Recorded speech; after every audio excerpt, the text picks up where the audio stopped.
Another year's gone by. I'm so glad you're with me. The way you lift me up with the love you give me. It's good to know that you'll be mine when days are blue. Oh, what a dream come true. Welcome to the Orange is the New Black podcast. I am Rob Southgate. With me is Martha Southgate. And we're talking Season 5, Episode 2, F, Marry, Frieda.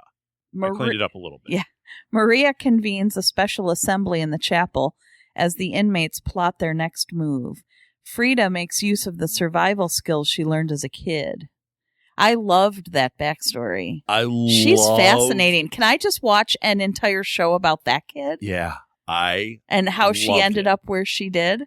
The other thing I want to point out, we pointed this out before in different seasons, but whoever the casting person is, they do a tremendous job. Incredible. I wasn't thinking it was about Frieda, even though the name is pretty obvious.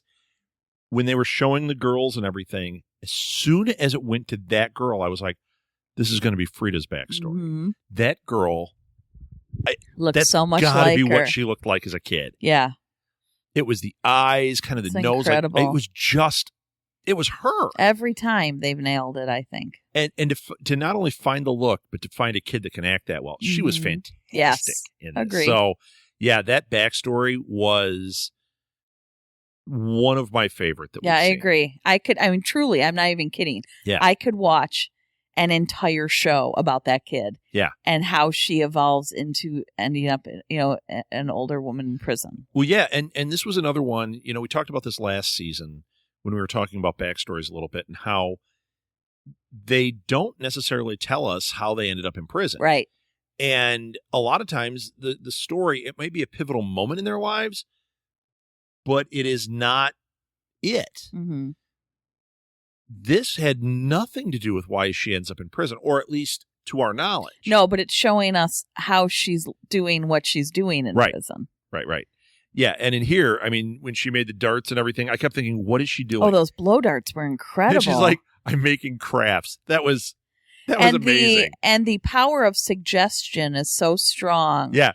That my fingertips. That they fully believed that all of those things were happening to them based on her suggestions. Right. And that was really interesting.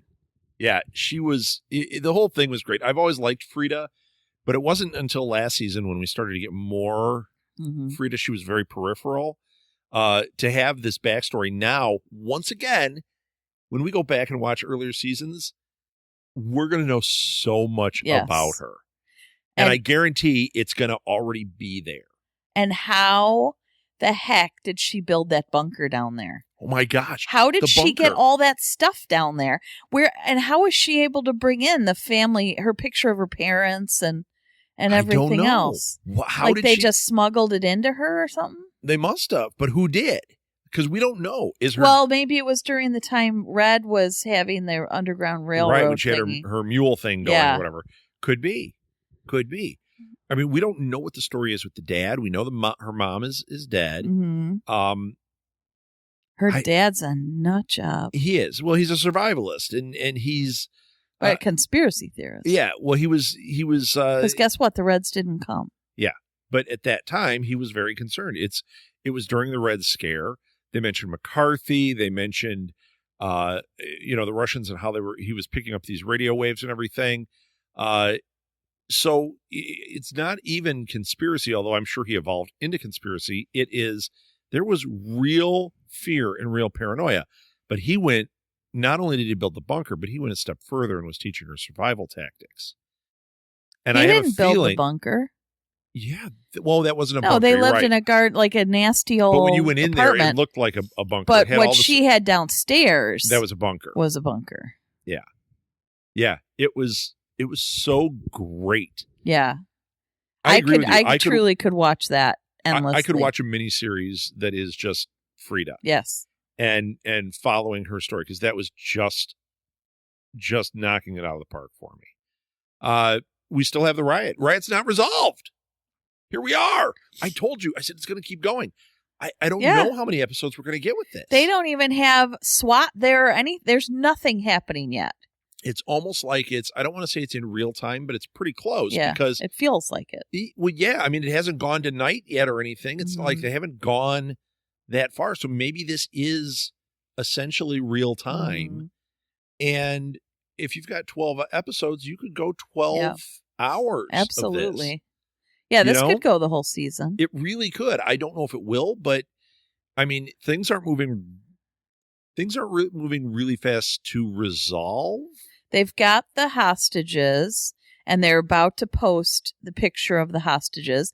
The video fell flat, and the only thing that came of it was Big Cindy and her lattes. Oh my gosh. Which is freaking hilarious. It was hilarious. Of course, that just about killed Tasty. I mean, she's like, we're doing this for Poussey, and here's what happens. Right. It's Cindy drinking. Now we're a mockery. Yeah. But it was great. And they're like, with Sarah Palin? Yeah. Oh, I'm with Sarah Palin? Yeah. So funny. Yeah, that was really, really clever. I don't know. I mean, it might be that we're dealing with real time. Yeah. Or very close to it. Like you said, the SWAT hasn't even arrived yet. I liked how they had the different groups outside, and the head guard who was outside is saying, we don't know what we have. I don't know whose jurisdiction. I don't know who's in charge. It wasn't until but he was also just doing that to because he wasn't confused. He was being a jerk, and he was Piscatella shows up and he's like, what is wrong with you? Well, this guy's going, it's not my problem. Right. And he's saying, and then he wanted to be condescending to the cop because he's like, you're just a peon, you know? Right. And then he's like, but if it's this, it's that. And then the other guy goes, but we already know that it's. Right. We know that shots have been fired. Yeah. We know that it's a riot. Because the one guy said then, he's like, well, you said riot. It's a riot. Nope, we don't know. It's just he didn't want to deal with it. He didn't want to deal with it. The Piscatella thing of this was a little weird when she showed him the picture and of his tablescape, but he's not embarrassed at all. I love that. Right. I love that. How he's like, I won first prize for that. Right. I'm really proud of that. Right. I thought that's the way to handle it. I was glad because But what was on his hand? It was on his wrist. He wrote that. It wasn't a tattoo. He said WD. I thought it said who. Oh. Like we should have gone back. We couldn't read it. What? We didn't go back and pause. Do you want to pause and do the magic of podcasting? Here we go. Okay, it says WD. You were right. On his wrist, it's not in his script, hand. and it's on his wrist. But he says to her, "Can you see?" Is that what he says? Yeah. Can you see? And he slams his hand up there. He was obviously sending a message, I think, or maybe the WD is something involved that like she will recognize because of her Russian heritage or her connections. Maybe there's something there.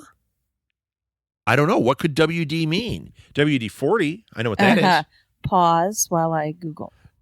Pause. Here we go again. So what we find out, I Googled. I don't think you should say what it is if we don't find out for a while. All we know. Hang on. Go ahead. It's initials for a person's name. I did not read ahead because I didn't want to get spoiled. But we find out in episode 10 what it means. So we got to hold out until then. So we're going to sit here and mull it over this. Episode but it 2, means something. This is where it was laid down. And it's WD. the initials of someone's name. Yeah, and she reacted. Now, it could be, maybe there's something from her past where now she's realized who he is. Mm-hmm. Either she will hate him for something he did, or she'll realize I affected his life this way or something. Don't know. Anxious to find out. Yeah, well, we're only on 2. But do you think he was showing it to her on purpose? Because when he said that, do you see? And he slammed his hand up. Before that, I didn't think he was laying anything in. But when he said that, the way it played out, I thought, it seems like he's showing it to her. It seems like he's showing it. He put it right at her eye level. Yes, and he slammed what was his hand. The point otherwise? Why wouldn't he have punched it? Like he would have done, he maybe would have done something else. Yes, he had it flat up. You would think somebody would just punch with their hand and leave their arm back. So maybe he's doing that to show her because it's going to make her. It's going to mean something to her at some point, but we don't know what. We'll find out. I love that we really don't know. No, we don't. It's going to drive me nuts. Yeah. It's going to drive me crazy. But all right, we got a ways to go before we find that one out. So we've got Suzanne and Maureen in the medical ward with that guard in between them. They are not shackled, which is what I thought in the last episode. Yeah, you're right. See, I thought they You thought they were, and I thought, well, they must be. I guess you're right, but they're not shackled. And so we're just kind of waiting, and he keeps telling these horrible stories from history. Well, yeah, because he's drugged up. He's psychotic. He's nuts. Yeah, it's what he thinks about. Sadistic and crazy. So anyway, they're kind of, listening to these stories, and he's looking at Suzanne, who is reacting a lot and giving him the attention, and Maureen blows air into his oxygen. Once again, his fault, because not his fault, but he said you use whatever's around you. Yes. And she clearly wanted to kill him. And she didn't. But she did. She gave him a stroke. She did. He's she gave alive. him a stroke. And there's no way to prove. There's no way to prove. So, yeah. But I can't imagine that Suzanne is going to be okay with that. Suzanne knows the truth. Is she going to tell on her? Is she going to tell, or is she just going to be weirded out by her? I don't know. She's already weirded out by her. Yeah, I think she's especially weirded out by her now. But Maureen acted like she did Suzanne a favor. Right. And Suzanne looked like not so what much. The hell? You just gave somebody a stroke. Mm-hmm. That was bizarre, too. Watching that play out. Yeah. And then the two of them are taping his mouth up, and they're like, "Oh, tape his eye up." Floritza. I should be a plastic surgeon.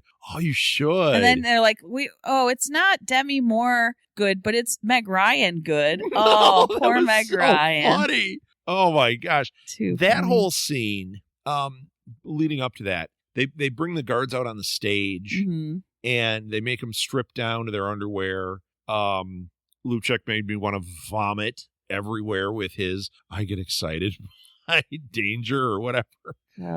Gross. But that whole thing was very upsetting. And the fact that they were all sitting there, and then Alex finally is just like, I can't take it. I was hoping, because I was sitting there thinking, I understand they've been humiliated and abused and everything, and I get their desire to torture these people, but at the same time, you're becoming them. You're as low as they are.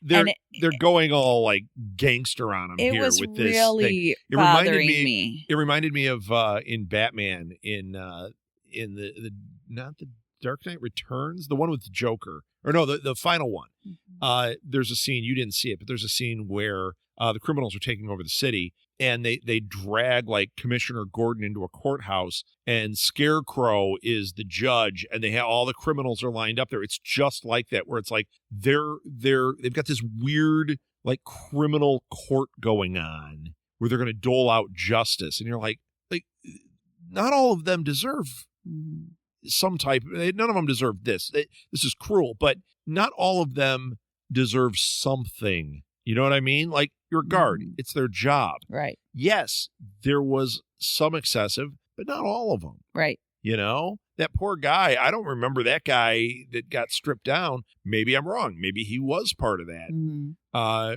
But I'm not too sure. Although I think kind of at one point, most of them were complacent to it. But at the same time, I don't know. There's just something about lowering yourself to that level that was bothering me, and I was really glad that Alex stood up and said, I'm not going to be a party to this. Yeah. Well, and Piper sure didn't. Piper sure didn't care. Well, Piper was concerned about blowing their cover or whatever. No. No, she said that. She says plenty. But she's a narcissist. It was all Yes. about Piper. She's watching this and she's just like, whatever. It's not hurting me. Yeah, screw that. That's my point. Whereas Alex is like, I can't. This is so wrong. I can't watch it because it's so wrong. Yeah. Yeah. And I like when she said, and it's like it's damaging her soul to watch it. Right. And I like when she said, a lot of us here have done nothing. Yeah. We can't be a party to this. Right.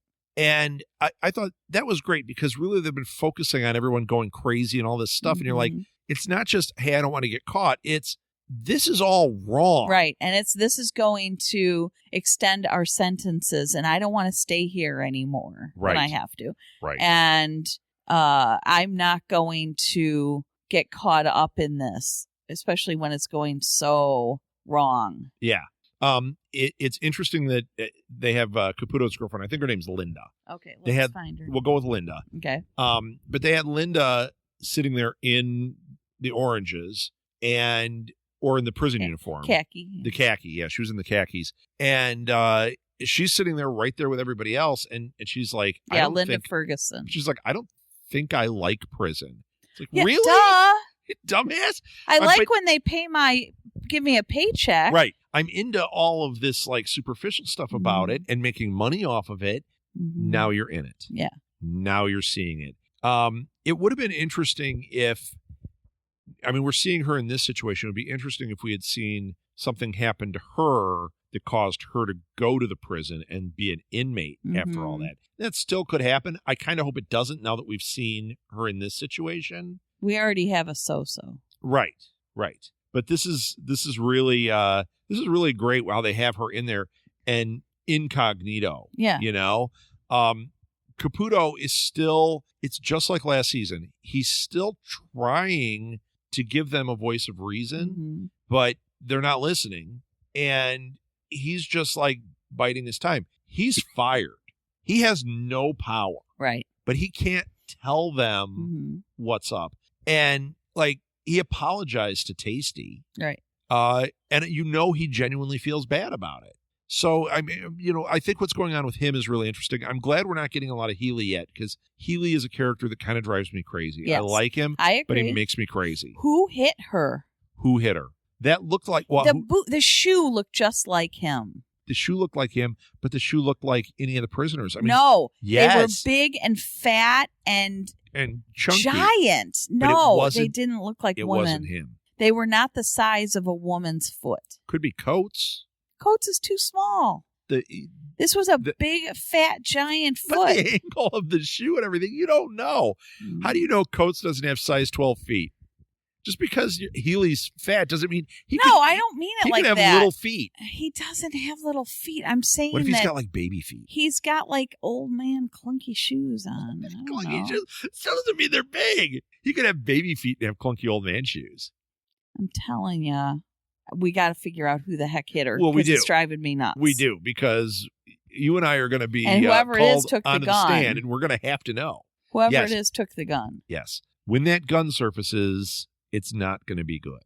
So you think it's an inmate? I think it's an inmate who clocked her and took the gun. I think it's an inmate, unless it's Coates. Because Coates is nowhere to be seen. Right. Coates is hiding. Right. So we know it's not Red. We know it's not Frieda. We know it's not really our main characters that we've seen. They're not the prison shoes. Don't they wear white tennis shoes? I don't know. Yeah. So it's got to be one of the guards. But what guards haven't we seen? Healy and Coates. It's got to be Coates. I don't think Healy's in the building. Right. I thought Healy had gone to like Florida or something in that last time we saw him. I don't remember. So, okay. So it could be Coates. And I don't see him clocking her like that and then disappearing with the gun unless we saw him run outside going, I got the gun. Whoop, yeah, whoop, I know. Whoop, He's whoop, such whoop. a... So it could... Now, the other possibility, though, is we don't know what was happening at the moment this all broke out. We saw Judy's husband and the guy show up to pick her up. Mm-hmm. And they were like, oh, there's nobody at this entrance. They went around to the other side and they saw all the cops, right? Yeah. But all we the don't cops, know. there were like 10. We for don't what's know. going on in that prison, there's nobody. Right.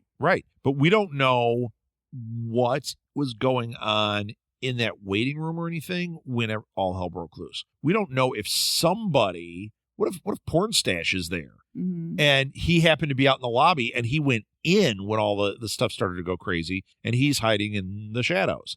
Is that plausible? Probably not. No. But it could be a character But it's possible. like that. Yeah. I can't think of another guard that would have been around there other than Coates. Yeah. I think he's your number one suspect. And if that's the case, it may not be as bad when the gun shows up, unless it's somebody who did it and is going to either use it to execute somebody. Frieda was wearing the black shoes. Frieda was locked up in that cage during that. Frieda was wearing the black shoes. Right. We also don't know the timing. We do that when she was clocked was at the end of the last episode. This episode did not start with those two guys locking them in the cage. They were already locked in the cage. But if Frieda's got the black shoes, other inmates might have the black shoes. In fact, the first time we saw Frieda, because she was locked up with them, she was sitting on the floor at the very beginning of this episode doing her craft. Right. But did you hear what I said? Oh, you're saying if Frieda has the black shoes, somebody else could have the black shoes. Yes. See, I thought that there was another character that had black shoes on. It could be that the old people have black shoes. Why would that be? They need special support. Do they have like ARP gets them a discount on those black shoes? I'm thinking maybe. Okay. So they've got. I'm thinking you're nuts. I don't see like the youngsters wearing those black shoes. I don't see the youngsters get. Sure, they would. They like to. The skinheads would love those. I think the other ones need support. The skinheads would love it. What about Chang? What about Chang? Does Chang wear the shoes? Chang was just walking around smoking her cigar. Smoking her cigar. What did she say to him? Oh my gosh, I don't remember. Oh my gosh, it was so funny. But she was there smoking the cigar. It could be Chang. Does Chang wear that type of shoe? I thought Chang wore the white slip-ons, but maybe. I think it's the white slip-ons too. I think when Chang was sitting there, she had the white slip-ons. We would have noticed big, giant black men. Yeah, I don't know. We know it's not Boo. It's not Punxsutawney. Yeah, no, I don't know. Did you just call her Punxsutawney? Yeah, I can't think of her name. What is it?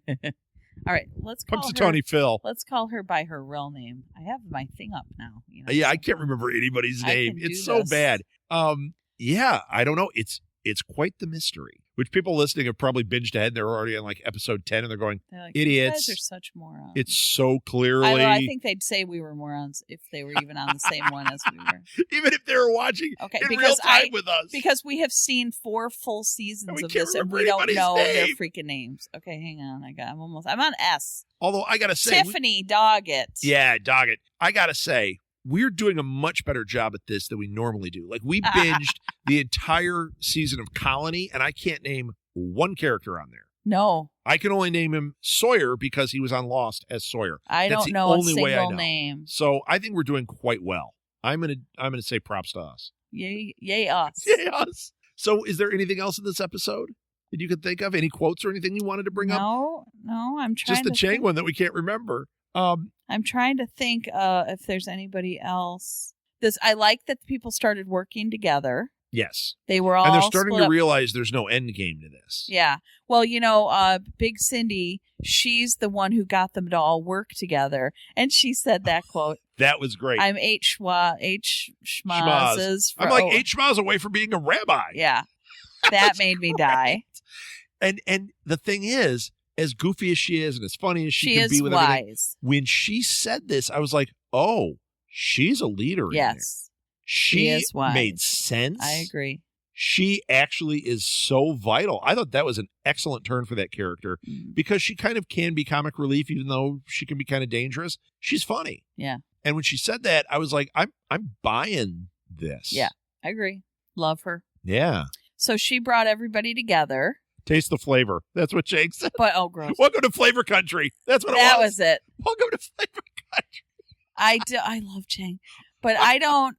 The one Maria, one who's leading the charge on the stage. I don't like her at all. But see, that's another beauty of this show. Originally, she was a great, nice. She was one of the nicer. Yeah. But she was really nice, and you always were like, you kind of rooted for her. When things turned bad, you were like, oh, it hurts my heart. Now you're just like, what a scumbag. Oh my gosh. Yeah. She is like, all she wants is power. She's a dictator. Yeah, and she's a complete dictator. Yeah. I mean, I didn't see that coming, but if you watch the show, once again, from the beginning to here, if you binged it, you would see that progression within her. I am sure of it.